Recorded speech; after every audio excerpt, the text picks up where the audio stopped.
¿Qué tal amigas? ¿Qué tal amigos? Qué gusto saludarles nuevamente aquí en Análisis con su servidor Eduardo Andrade, en el canal que tiene el mejor auditorio de YouTube y el día de hoy la mejor escenografía posible. Como se imaginarán ustedes, me encuentro en Veracruz, en su capital, en Jalapa. Saben que soy veracruzano, de Coatzacoalcos, y he tenido constante actividad pública también aquí en mi entidad federativa, afortunadamente. Hoy tuve la oportunidad de ser testigo de un evento histórico y a veces esta expresión parece que no alcanza su sentido real, parece un lugar común, pero no lo es, particularmente en esta circunstancia en que por primera vez una mujer asume la gubernatura del estado de Veracruz, acompañada el día de hoy por la presidenta de la República, la doctora Claudia Sheinbaum. Fue realmente emocionante ver un evento en el que, además de esa importante presencia femenina, la descripción que hizo en su intervención la gobernadora que tomó posesión, Rocío Nale, fue intensamente emotiva respecto de la historia de Veracruz, de su papel en la vida nacional, de lo importante que es en la actividad económica, la actividad productiva, en todos los campos. Esa es una de las grandes ventajas, no es por presumir, pero es una gran ventaja del Estado. Y la resaltó la gobernadora con proyectos claros para sacar adelante tanto los temas en materia agropecuaria como la parte relativa a la industria, como el turismo, que tiene una enorme potencialidad. Así es que podemos estar seguros de que será un buen gobierno, además del excelente augurio de la manera como fue organizada esta toma de posesión, que al cronómetro, al momento, con una gran precisión, no solo de tiempo para iniciar y desarrollar el evento, sino la parte previa, cómo se asignaron los lugares específicamente a cada persona invitada. Alguien acompañaba a esta persona hasta el lugar que habría de ocupar, muy bien definidos los espacios para la llegada, el uso de el código QR, de modo que era con una enorme precisión cómo se lograba esta asignación. De modo que, valga la repetición, tenemos un augurio muy sólido y muy positivo para el futuro del estado de Veracruz. Hoy quisiera tratar algunos temas derivados de los comentarios que ustedes me han hecho el favor de hacer, algunos muy positivos en relación con los planteamientos que expliqué respecto de la prisión preventiva oficiosa en el video anterior, con el apoyo a estas ideas que tienen su razón de ser y que, sin embargo, son cuestionadas desde otro ámbito teórico, que no comparte el hecho de que la supremacía constitucional y la soberanía popular son pilares del sistema mexicano de derecho y que pretenden someterlo a la sujeción de convenciones internacionales que no tienen en realidad fundamento. Sé que son teorías derivadas de una educación que se ha reiterado en los últimos años, tanto en las escuelas y facultades de derecho como en las carreras de relaciones internacionales, que exaltan por encima de nuestra Constitución las convenciones y tratados que por ningún motivo pueden estar por arriba de la soberanía popular que se expresa en la Constitución. Pero existen las dos corrientes. En el caso de la que yo sostengo, puedo decir que es evidente que cuenta con un apoyo que se ha manifestado no solo en las redes, sino en votaciones en la Suprema Corte. Ministros y ministras han sustentado la idea de que no se puede sujetar al país a la llamada jurisprudencia de la Corte Interamericana de Derechos Humanos. Y esto es verdad porque la Convención Americana no contiene ninguna referencia a que los estados que hemos asumido la sujeción a la competencia jurisdiccional de la Corte Interamericana tengamos no solo que cumplir con las sentencias, cosa que México ha hecho puntualmente, sino modificar nuestra legislación o nuestra constitución a gusto de la Corte Interamericana, que carece de facultades para ordenar eso. Si uno revisa la Convención Americana, verá que lo que ha asumido cada Estado como obligación es que en sus documentos, en su constitución, perdón, en su legislación, se especifique cuáles son las causas por las que una persona puede ser privada de la libertad. Eso México lo ha cumplido desde siempre, desde que se firmó la convención, y no se le puede obligar a que cambie esa constitución porque la Corte Interamericana diga que no basta con cumplir la parte que exige que se señalen las causas explícitamente por las cuales se puede privar a una persona de la libertad, sino además se juzgue si esas son correctas o no.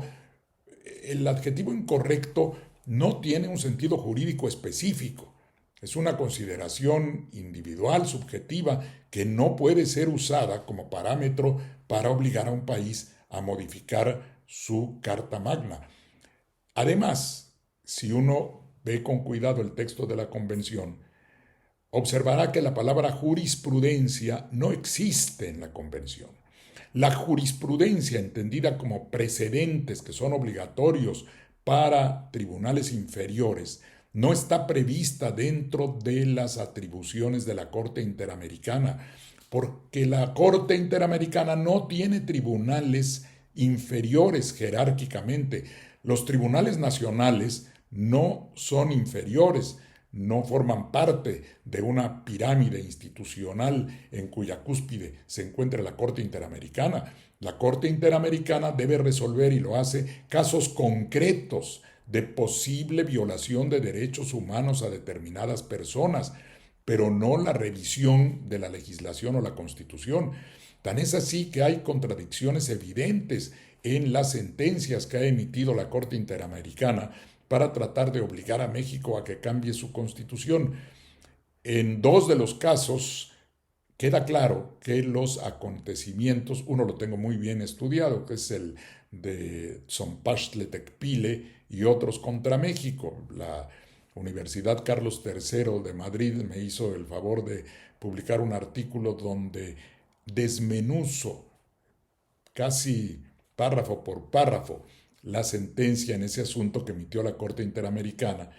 y queda claro que la Corte incluso violenta algunos elementos del debido proceso. Reconoce que los acontecimientos, los hechos sobre los que está juzgando sucedieron en el año 2001, 2002, pero que los cambios que hizo México en 2008 en su constitución para señalar una modalidad específica de la prisión preventiva oficiosa que existía desde mucho antes, desde 1917, que esos cambios los va a analizar en su sentencia. ¿A título de qué? Una de las previsiones más importantes del debido proceso es que se juzgue a las personas con base en las disposiciones jurídicas previamente emitidas a los hechos que se van a juzgar. Uno observa enseguida una tendencia injerencista de parte de la Corte Interamericana que creo debe ser rechazada tajantemente. Además, no existiendo la palabra jurisprudencia en la Convención, la ha inventado la Corte Interamericana porque no establece precedentes de tipo obligatorio, como decíamos, para tribunales inferiores, dicta sentencias concretas, caso por caso, y el hecho de pretender que esas sentencias se conviertan en una especie de ley para los países integrados a la Convención es un exceso. No existe esa facultad ni en la Convención ni en el Estatuto de la Corte Interamericana, que es aprobado por la Asamblea General de la Organización de Estados Americanos. Pero luego, a partir de ese estatuto que faculta a la Corte a emitir su propio reglamento, en ese reglamento esta Corte se autoasigna la posibilidad de dictar jurisprudencias que no corresponden a la función que se le asignó, porque es una atribución, la de darse su reglamento, la que tiene por objeto regular los procedimientos, las actividades internas de la Corte Interamericana, no extender su atribución a un terreno que no le corresponde. Es más, la convención es muy clara en cuanto a que la introducción de nuevos derechos tiene que ser incluida mediante una enmienda formal de la convención, no pueden surgir de una jurisprudencia, tienen que ser pactados como parte integrante de la convención a través de adiciones que así adquieren una legitimidad. No hay, pues, esa posibilidad de que se obligue a México por una decisión de la Corte Interamericana a cambiar su constitución, ni está sujeto a esa extensión del control de convencionalidad, que solo tiene sentido cuando se refiere a cumplir las sentencias de casos concretos en donde se han detectado violaciones a los derechos humanos y México ha cumplido escrupulosamente con esas sentencias. ¿Qué otro tema me fue objetado en distintas apreciaciones hechas por el público, tanto en la red social X como a través de los comentarios aquí en YouTube? Que mis ideas son anticuadas, que defiendo la literalidad, que eso ya pasó de moda, que me quedé allá en los años a mediados del siglo pasado. Y yo contesté que estas ideas tan tienen plena vigencia que están formando parte de las reformas constitucionales actuales. En ellas se ha señalado con toda claridad que la interpretación de la Constitución debe hacerse de manera literal, sin introducir ningún tipo de argumentación que extienda el sentido de las pretensiones internacionales o que interprete de manera contraria al propio contenido de la Constitución lo que ésta dice. Por supuesto, la literalidad que se retoma afortunadamente con vigencia de esas ideas en estos días no significa tampoco una atadura letra por letra a los textos legales, sino primeramente leerlos como están, determinar su sentido en las palabras que contiene y, naturalmente, esas palabras requerirán que la interpretación jurídica de las mismas, sin modificarlas, sin alterarlas, señale la manera como se van a aplicar. En eso consiste ese principio que se ha llamado siempre interpretación gramatical y que es la primera que tiene lugar cuando se va a aplicar una disposición. Así es que quienes me atribuyen ser portador de ideas muy pasadas de moda, pues resulta que esas ideas están en plena vigencia ahora a finales de 2024. Además de que hay otra razón, el hecho de que una idea sea anticuada, o sea, anticuada no es exactamente el término, que se haya producido hace largos años, no la hace caduca. Estos mismos defensores, que tienen razones y muy válidas para la defensa de los derechos humanos, cuando critican alguna idea por considerarla pasada de moda, no se dan cuenta que las ideas que contiene la Declaración de los Derechos del Hombre y del Ciudadano de Francia, que son una de las bases más sólidas de la doctrina de los derechos humanos, provienen de 1789. Y antes de esas, en Inglaterra, el Bill of Rights era de 1689. Si las ideas, por tener largo tiempo de haberse acuñado, dejaran de tener valor, pues entonces esos instrumentos históricos no podrían ser aducidos como base de las defensas siempre razonables de los derechos humanos, porque estar a favor de los derechos humanos no quiere decir estar a favor de un condicionamiento externo cuando éste no tiene sustento.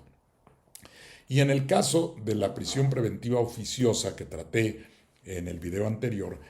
las principales críticas se han dirigido al sentido de que esa figura implica un eventual exceso, quienes así piensan, en cuanto a la privación de la libertad en un proceso donde todavía no ha habido una sentencia. Me hicieron notar que yo dije que era un mal necesario. ¿Por qué es eso? Cuando decimos que algo se requiere, aunque tenga deficiencias, aunque tenga algunas debilidades, pero que es necesario, por ejemplo, en este caso, para asegurar el cumplimiento o el desarrollo de los procesos y que no quede impune la persona a la que se le imputa un delito, ese instrumento de la prisión preventiva es necesario. Que lo dicte un juez caso por caso tiene su justificación, pero también la tiene que la Constitución prevea desde el principio ciertas condiciones que por virtud de la gravedad del delito, por lo elevado de las penas, por el peligro de que los presuntos responsables puedan revictimizar a la persona que atacaron, todo eso se toma en cuenta para que exista la llamada prisión preventiva oficiosa. También pierden de vista quienes critican esta posición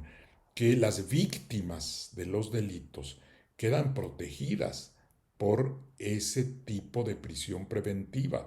para asegurar que no van a ser atacadas nuevamente por alguien que ya les causó un daño previo. Así pues, aunque evidentemente existen situaciones que no son las ideales en ninguno de los dos tipos de prisión, porque a fin de cuentas sí es verdad que la persona puede resultar inocente al término del proceso, pero tuvo su razón de ser la detención preventiva para asegurar no que disminuya la criminalidad, que esa es otra cuestión que me han comentado. Dicen, es que, ¿por qué dice el doctor Andrade que va a disminuir la criminalidad? No, no, yo nunca dije eso. Lo que dije es que la prisión preventiva, los dos tipos, tienen por objeto que aquellas personas que ya fueron capturadas y que están sometidas a proceso no queden impunes. Es un esquema para asegurar la aplicación de las sanciones y evitar la impunidad, no para prevenir la comisión de delitos. Eso debe quedar muy claro, para que se entienda cuál es la función de esta institución que, por otro lado, yo reconozco porque creo que uno tiene que estar abierto a las posiciones que controvierten lo que uno afirma. Situación que no veo del otro lado, siento que hay algún fanatismo, una cerrazón, un desprecio para no tratar de entender lo que explicamos quienes estamos a favor de esa supremacía constitucional y de que se respete la misma. Pero yo puedo entender que existan críticas y que la prisión preventiva, las dos, tienen algunos aspectos que no son los ideales. Lo ideal es que toda persona que no ha sido declarada culpable pudiera estar en libertad durante su proceso. Pero sabemos que esto en muchísimos casos no resulta posible, que las tendencias a evadir la acción de la justicia están presentes, que hay casos en que una persona que ha sido imputada por un delito a partir de los testimonios de otras personas pretendan causarles daño o entorpecer la parte de la investigación que todavía se tiene que realizar mientras está el proceso. Entonces, pues uno tiene que admitir que existen esas razones de crítica